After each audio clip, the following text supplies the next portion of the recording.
friends, Allison Ramirez here, Catholic author, editor, and content creator, here today to talk to you about the third part of the writing process. So we're moving right along here in our 5-part series. 2 weeks ago, I filmed a video all about pre-writing. Then this past week, I talked about drafting. And today I'm going to be talking about revising, which is the part of the writing process where your manuscript is written from start to finish. You have your book in front of you on your computer or written down. Now you're actually going through and you're fixing it up, you're revising it, you're making it as close as it can get to that finished product. So what I mean by revising is the act of actually going into your manuscript and moving around chunks of writing, right? You're actually going to sit down after taking a several-week break and you're going to read through your manuscript from start to finish, and you're going to start fixing it up. And this process can take multiple rounds of revisions.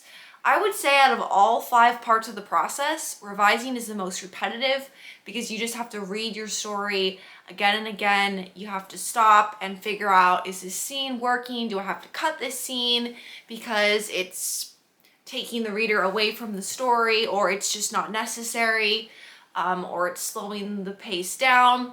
Do I need to get rid of it?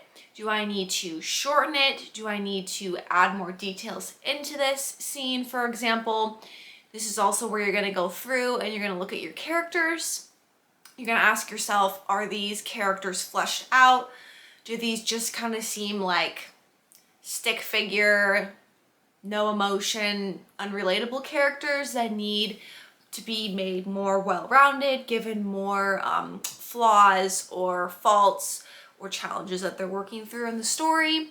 So you'll go through and you'll consider each of your characters and ask yourself, who's the protagonist, who's the antagonist, what are my minor supporting characters, right?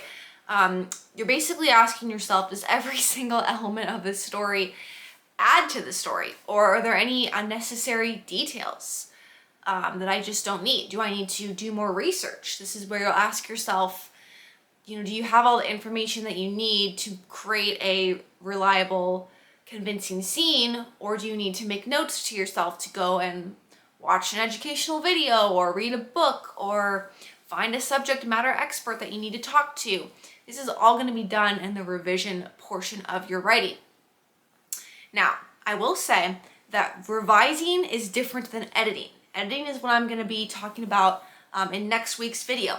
Because editing is where you're actually looking at like the sentence level. You're looking at the grammar, you're looking at the spelling, individual word choice. You're not going to get that detailed when you're in the revising process. You're looking at more big picture things. As I mentioned, you're looking at characters, you're looking at setting, you're looking at, plot points, you're looking at just the overall structure of the narrative and how it's flowing and how it's reading.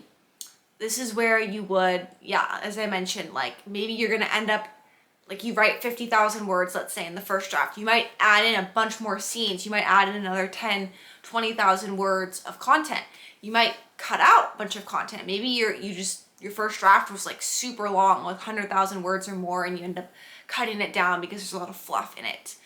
Revising is all about doing more research, moving around paragraphs, like rewriting things, reworking things, and asking yourself, does this story as it's written fit with, the goals and the intentions I had back in the pre-writing part of the process? When you were imagining your ideal reader, when you were imagining, what your reader's going to take away from the story, the inspiring message or the theme or what it is you're trying to accomplish with this book, is that hitting home with what you currently have written?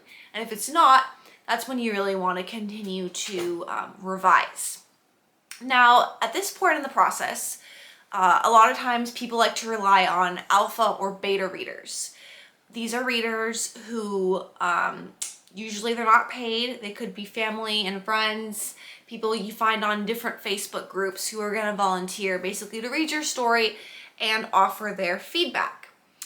For me personally, like once I've written my very first draft and I've let it sit for a few weeks, I'm still not going to send it to beta readers right away because I I know that my book is gonna need a lot of work and I don't wanna send it to beta readers when they're just gonna tell me things I already know. I'd rather send it to them once I have it as good as I feel I can get it. So usually I'll go through at least 2 full rounds of revisions, and that's like reading my manuscript at least 2 full times and making substantial changes before I send it out to beta readers. But everybody's different. Some people like to just have a really like crappy, not fleshed out draft and already send it to readers and just get their feedback. That's totally fine. Some people like to go through, 5, 6 revision rounds before, and it's almost practically a finished product before they actually send it out to people. There's not really a right or a wrong, and some people, like I mentioned, alpha and beta readers, because like sometimes I'll have 2 rounds. So like I'll have my first group read it, my alpha readers, and I'll get their feedback, and then I'll go back to the manuscript, make a bunch of changes based on what they said, and then I'll get a brand new set of readers and send it to them as my beta reader and repeat that process. So it kind of all depends on how many people you can get. Like if you only have like 3 people to read your book, obviously you wouldn't do an alpha and a beta reader round, but if you have like 20 different people that are interested, you could pick 10 to be alpha readers and then 10 more to be beta readers down the line. It's super helpful. I think the more feedback, the better. There's always usually something that gets missed. And so, yeah, the more free readers you can get to offer their feedback, the better. A great way to find beta readers is, I mentioned, Facebook groups. You can just go online and like type in beta readers, or you can even be more select and say like fantasy beta readers, Christian beta readers, historical romance beta readers. And there's probably going to be a group out there that you could just say you're looking for readers. If you're in any sort of like online writers group or online academy, you can post there about you're looking for readers. You can post on your social media, your author newsletter, just, include like a blurb of your book, which is just like a paragraph about it, what it's about, and then, the word count, the genre, let people know what they're signing up for. And then it's also super helpful to have like, maybe like in Google Docs, you can actually create like questions, like little surveys that you can send out, and you can even like put a link at the end, like every 5 chapters, maybe you have a survey that your reader can click on, and then it has like 4 or 5 questions for them to answer about the manuscript. That is a really smart route to go, because Google Forms actually categorizes the feedback. Like it says, like it'll have each question listed, and it'll have what your different readers, like their answers to that question, and it just gives you like more guided feedback, as opposed to just sending the manuscript out and being like, what did you think? And people might say this was awesome or this was terrible, and you're like, okay, that did not help me out. So you can kind of like give questions already to your readers to help like guide their feedback, which is super great. So a lot more could be said on revisions. Every time I sit down to film these videos, I do not have an outline. I honestly sit down and I just say what comes to my mind on the topic. So who knows, in the future I could make another video about revising with other additional tips, but I hope that this gives you an understanding of what you should be thinking about and working on during this process. Again, next week's gonna be all about editing, so when you're revising, do not focus on spelling and grammar. Maybe if you see a typo, you just have to correct it, okay? But don't really get bogged down by like individual word choice or your ordering of your sentences. That's gonna come later. Revising is all about your big picture.